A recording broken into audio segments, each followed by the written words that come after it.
Perfectionism in your marketing is costing you money. Let's get into it. Hello, if you're new around here, my name is Cera. I'm a certified life and business coach. I help heart-centered service providers, spiritual practitioners, and creative entrepreneurs build the lives and businesses of their dreams. And I want to talk about perfectionism and how it is costing you money, especially where your marketing is concerned. Something that I see so frequently in clients I coach is lines of perfectionistic thinking that show up and completely derail us from being able to get our content out into the world where people can see and consume it. And what that frequently looks like, I call it ducks in a row procrastination or perfectionism. It's like, well, I want to start a YouTube channel and I want to make YouTube videos, but before I can do that, I have to take a course on YouTube, and then I have to buy a really expensive camera, and I have to buy a ring light, but I actually can't afford that really expensive camera right now. So I need to drop an offer that I'm going to use the money from that offer to pay for the camera, but then I didn't make that much money off of the offer because I'm not doing the marketing. So then I have to go get a side job, or I have to wait longer before I can get the camera so that I can start the YouTube channel. Meanwhile, 6 months has gone by, and if you had just started the ding dang YouTube channel with a $20 ring light from Amazon and your phone, you could have made enough money to pay for that camera multiple times over and allow your content to improve as you grow. Perfectionism is costing you money.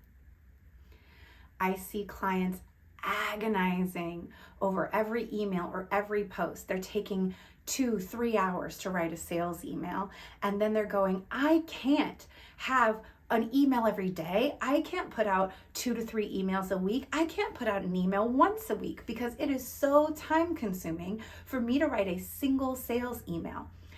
But when you look at their emails, it's not like these emails are life-changing. It is because they're getting into their own head and they are getting perfectionistic with the email. They are laboring every single sentence, every little bit of punctuation.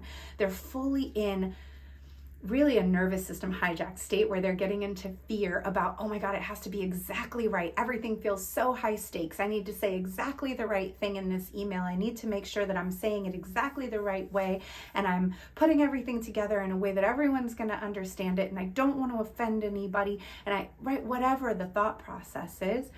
And it's making things take way, way, way too long. Now, in those 3 hours, could you have done 15 other tasks? Could you have written an entire sequence of emails for the entire month?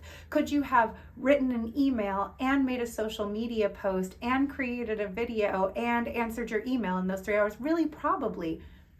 Could you have written your email in 30 minutes and spent the other 2.5 hours binge watching a show on Netflix? Also, probably. So what's happening is that this perfectionistic tendency that's showing up and taking over their creation process is costing them 3 hours of their day, but also it's costing them being able to put out a higher volume of content and be more consistent for their followers because the process is taking so long. And not just taking so long, but it's so uncomfortable for them. They're not enjoying the process because they're in perfectionism, they're in overwhelm, they're in shutdown, they're freaking out about it. We gotta get out of this. If perfectionism starts showing up for you, you start thinking this has to be exactly right, and I can't do it unless it's exactly the way that I want it to do, exactly the way I want to do it, I want to invite you to consider 2 things. Thing number 1 is that you're scared. That's what perfectionism is really about. It's about fear, right? And I always say most of our fears come down to crap: criticism, rejection, abandonment, punishment. If I'm feeling perfectionistic, I am afraid that if I'm not perfect, then I'm going to be criticized, I'm going to be rejected, I'm going to be abandoned, or I'm going to be punished, or some mix of all 4. We need to tend to our fear. It's okay to be afraid, but recognizing if we have some wounded child part of ourselves that's showing up and acting as our chief marketing officer or our chief financial officer. This is a lot of the work that I do with my one-on-one clients, and the work that I do in my mastermind powerhouse is this identity level work, recognizing where we have wounded child signatures or overcorrecting teenage signatures showing up and trying to run our business.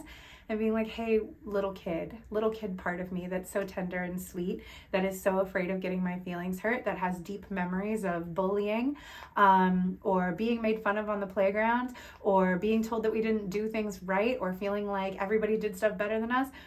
Your feelings are so valid, and I love you so much, and you're so safe, and you're not in charge of marketing our business. You get to go play. I, as an adult, am going to come in and take over this process, right? So we need to acknowledge that we are afraid, because our perfectionism tells us that it's just the truth, right? This has to be good. It has to be better. I can't let it out like this. It feels so logical. It feels so factual. But it's just fear. It's just fear in a fancy outfit. It's 3 owls in a trench coat of fear trying to be like, no, I'm not scared. It's just that I have to be perfect. No, we don't. No one is expecting perfectionism from you. You're okay. If your email has a typo in it, no one's going to die. The sun is still going to come up. Your mom's still going to love you. It's all going to be okay. You don't have to be perfect. You can really let yourself off that hook. No one is. You're not. We can let that go. And I know intellectually you know that, but your fear does not. And so we want to just embrace the part of us that's afraid. Maybe even bust out your good old handy trusty journal and do a little bit of journaling about what is it that I'm afraid of? What is going on for me that's making me feel like if I'm not perfect, something bad is going to happen? What am I afraid is going to happen? And then give yourself some loving guidance. If you have a coach, get with your coach. If you're in therapy, get with your therapist around, here are the things that I'm afraid is going to happen if I'm not seen as perfect. And this is really taking me off my path. It's costing me money. It's costing me time in my business. It's preventing me from just sharing my work and getting myself out there. I've got to change this. So I've got to address the things that I'm afraid of. We have to just tend to those emotions because they're not going anywhere. The faster we can get honest about them and tend to them, the faster we're going to be able to get out of our perfectionism and move into thing number 2, which is when we drop perfectionism, what we want to embrace is a spirit of play and experimentation. There's no way to be perfect in an experiment. It's an experiment. We're just here to fool around. We're just here to have fun. We're just here to try some stuff out and see what happens. So if I can give myself the permission to be playful and make creating my email for my list an experiment, maybe the experiment is, can I get 3 emails done in an hour? That's my experiment for today. That means that I have this much time for each email. I'm going to break that all out. I'm going to set a timer, ready, set, go. When I'm done, it's done. And I'm going to give myself this much time to write, and then I'm going to go back and give myself this much time to edit. That's how we're doing this. Bing, bang, boom. Maybe the experiment is, I'm going to send an email a week, every week this month, but I'm going to keep the emails to 500 words or less, and I'm going to see what type of marketing results I get when I'm more consistent, but less wordy. We're giving ourselves permission to play. When we're doing an experiment, it makes all the choices a little bit lighter, and it gives us the room to put something out there and then evaluate how that thing does and take our next moves from data versus from our emotional place, right? So when we're in our emotions, when we're in that fear state, we're saying, if this isn't perfect, everything's going to go wrong. I'm not going to make any money. My launch is going to flop. No one's going to buy from me. It's all made up. We're also telling ourselves, if this doesn't look exactly the way that I want it to look, nobody's going to buy. If this isn't this long, nobody's going to buy. It's all made up. And so when we let that go and we go, I actually don't know what's going to happen. The only way I'm going to find out what's going to happen is by analyzing data. And the only way I'm going to get data to analyze is by putting some stuff out and then seeing how it performs. So I'm going to make a reel a day on Instagram every day this week, and I'm going to see how it performs. And then I'm going to take note of which one performs the best. And then I'm going to try my next experiment is to make a few more of those and see if those consistently perform well. If they do, now I have a little bit more information that people seem to like this type of thing from me. So I'm going to do a little bit more of that. If at some point the metrics on that tank and it stops performing the way it used to, we go into a new experiment and we go, okay, that used to work and now it's not working. Now I'm going to try a bunch of new things. I'm going to see what performs the best, and then I'm going to build off of that.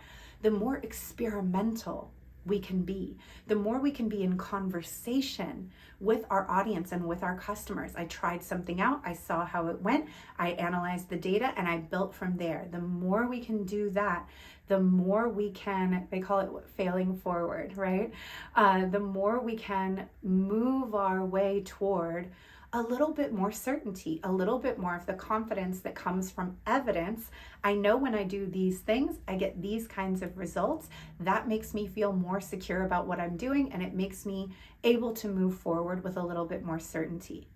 When we're operating in perfectionism and we're over laboring every single thing, we're not putting enough out to really gather the data, and we probably don't have a really accurate picture of what's going on either way, because we're operating from a place that's rooted in fear and self-protection. If this is an area where you really struggle and you don't feel like you can tackle it on your own, this is something I love working with clients on, is how we move through this perfectionism and how we set ourselves up some more short-term experiments and monitor our data and our metrics to help us make more accurate choices in our business versus making our choices from fear, perfectionism, overwhelm, a desire to be liked and approved of. That's something that I can do with you in coaching, either one-on-one or inside Powerhouse Mastermind. So if that's something you're interested in, make sure to get at me. I always put links on how to contact me inside the show notes. So I would be happy to help you with that. If this has been helpful for you, please let me know. I would love to hear your thoughts and your takeaways. Leave them in the comments below or shoot me a DM. Okay, love you, bye.